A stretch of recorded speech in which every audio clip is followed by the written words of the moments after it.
Hi everyone, it's Katey and welcome back to another video. In this video I'm going to be sharing with you some oracle decks that I would recommend for beginners. I very recently did a tarot deck for beginners recommendations video and I had many requests to do a similar thing but for oracle decks. I personally found oracle decks a great way to start working with cards when I was still learning the tarot and the 78 cards felt way too overwhelming. Additionally, I just find oracle decks a really nice kind of break from tarot sometimes. I love just drawing one card and setting my intentions for the day. Other times I like to draw a few more and just have a slightly different feel to tarot. A little bit more emotional, a little bit more intuitive, a bit more flowy. Oracle decks are a great either addition or alternative or whatever it may be that you're looking for. Oracle decks can be great in your collection and in your life, I think. So basically I'm just going to share with you some oracle decks that I own that I think are very accessible in terms of their messages.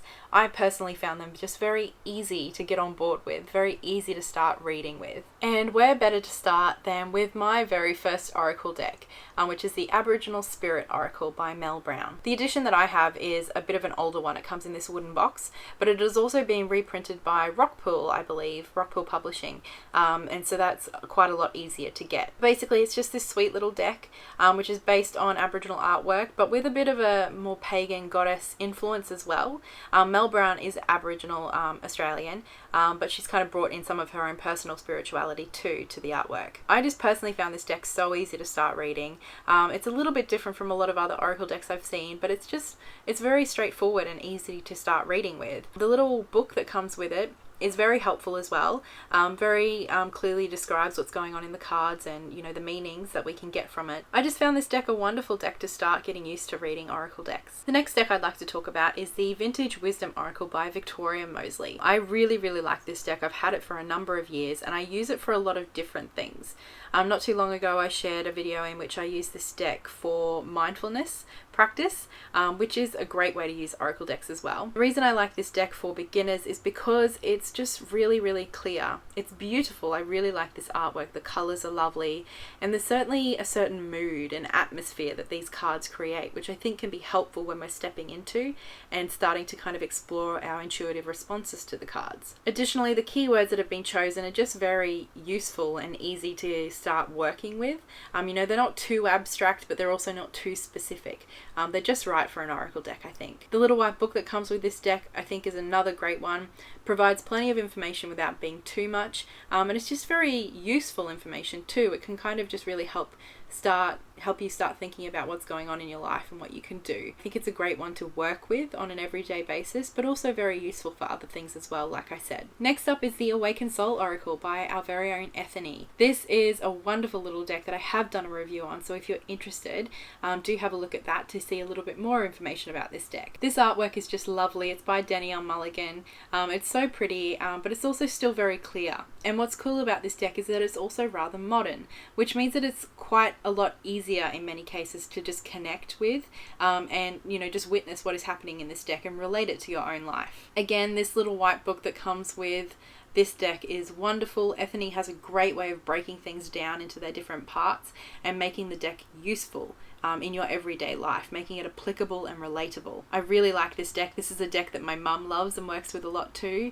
It's just really accessible and relatable and usable. It's a great deck. Next up we have the Goddess Guidance Oracle by Doreen Virtue. Quite a number of Doreen's oracle decks could be said to be great for beginners. This is the only one that I have on me, but it is my favorite of those that I've ever worked with of hers. There's plenty of criticisms that can be said about this deck and about Doreen, but I do think largely this has been a really good deck I've enjoyed working with. It provides lots of different goddesses from different cultures, although not all of them are respectfully and authentically depicted. And the guidebook is quite good too.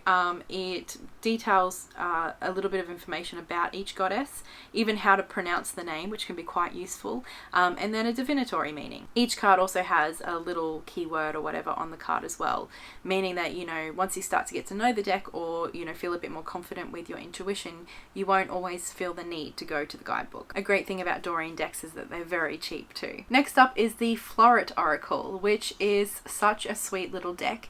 This is a print on demand deck, which means you order it online and it gets sent to you with, without a book or anything like that. Basically, the creator of this deck has just kind of collated a bunch of different J.J. Granville artworks and assigned some keywords, 3 keywords to each card. And so it's a very simple, sweet, small little deck, but I've also really enjoyed working with it. And I think because, you know, the keywords are there and the images are quite, they're interesting images with quite a bit going on without too much going on. They're fun to get to know and quite easy to read too. Next, I wanted to talk about Laura Bowen's decks. I have both her Dreamtime reading cards and her Saltwater reading cards. And even though the Dreamtime reading cards is my favorite, and I do think both would be fabulous for beginners, there's something that's a little bit more approachable about the Saltwater reading cards. I would recommend either, but I'm going to talk a little bit more about the Saltwater reading cards. I've done reviews on both though, so if you're interested in either of these, check those out. The Saltwater reading cards has a really refreshing energy. That's the best word I can think of to describe it.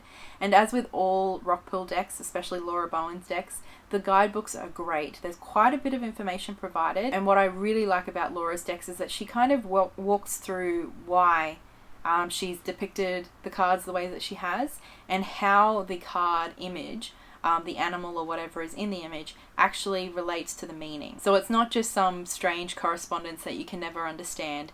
Laura actually tells you why this card means what it does. And I think that is a lot more interesting than just, you know, being told what a card means. Both of these decks are so beautiful too, and the Saltwater reading cards especially is so vibrant and lovely to look at. The Dreamtime reading cards is a little bit more heavy, I've found.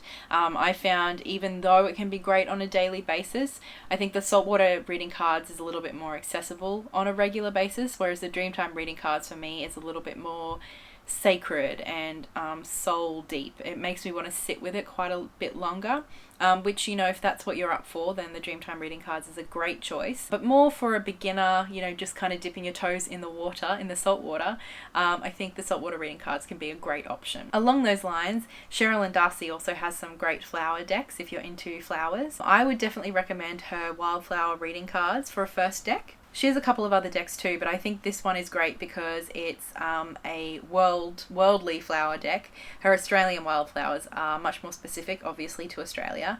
But her wildflower reading cards, they're very bright and light, and her guidebook again offers lots of information. And with the keywords too, it's a very, very readable deck, and it just feels like a breath of fresh air every morning when I pull a card from this deck. And finally, I would like to mention Lisa McLoughlin's decks, her Tree Wisdom cards and the Plant Ally cards. Now these decks are a little bit different to the previous decks in that you don't get any little white book at all. Instead, the meanings of each card is printed on the back of the card. This is great for, you know, a quick message, especially in the morning if you're trying to get something to focus on or set your intentions for the day.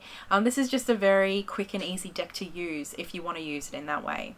Obviously you can sit with the cards and the messages for longer if you choose to, but if you're looking for just more that, you know, getting a quick message for the day or something like that, then this can be both of these decks can be really, really great options for you. They're just beautiful too. The Plant Ally is so vibrant and colourful, and just really alive. It feels very alive. The Tree Wisdom cards, on the other hand, they're a little bit more subdued. They feel a little bit slower and more steady, but both are so beautiful, and I really, really enjoy both decks. And finally, I will mention the Goddess Oracle by Sophia Marashinsky and Janto. This is a little bit more of a complex deck than the previous ones I've mentioned, but the guidebook is so brilliant that I thought it was worth mentioning and including in this list. I've done a review on this deck too a couple of years ago, but I think that still stands true. This is such a fabulous deck. The artwork is gorgeous. You get the name of the goddess as well as a keyword on each card, and then the guidebook really expands on that, provides a bit of a background on the mythology associated with the goddess, as well as a divinatory meaning and even a suggested ritual or a way to connect with the energy of that goddess, which is just awesome. I think even though this deck has a bit more depth, a bit more going on than the previous decks, I think this is a great way to really start working more intensely with an oracle deck, to really start exploring, aided by the guidebook, but start exploring a deeper layer to how you can work with oracle decks. The guidebook itself is very clear and useful. You get quite a lot of information for each card, but I do think that the information that is provided is quite accessible. You can really get into the meaning and establish what it means for you and how you can use that meaning. So even though this is a little bit different to the other decks, even though there's a little bit more going on with this deck, I think it's a great one if you're ready to explore a little bit deeper what you can do with oracle decks, or of course if you're interested in connecting with, you know, the divine feminine or goddess energy. So those are the top 10 oracle decks that I own that I would recommend for beginners. I do hope you found something of interest in this video, and if you're not a beginner and you have a bit of a collection of your own, I would love to hear your recommendations in the comments below so we can get a bit of a community list going on in the comments. If you haven't already seen the video I did about tarot recommendations for beginners, I'll leave a link to that below, and I will talk to you all again very soon. So much love. Bye.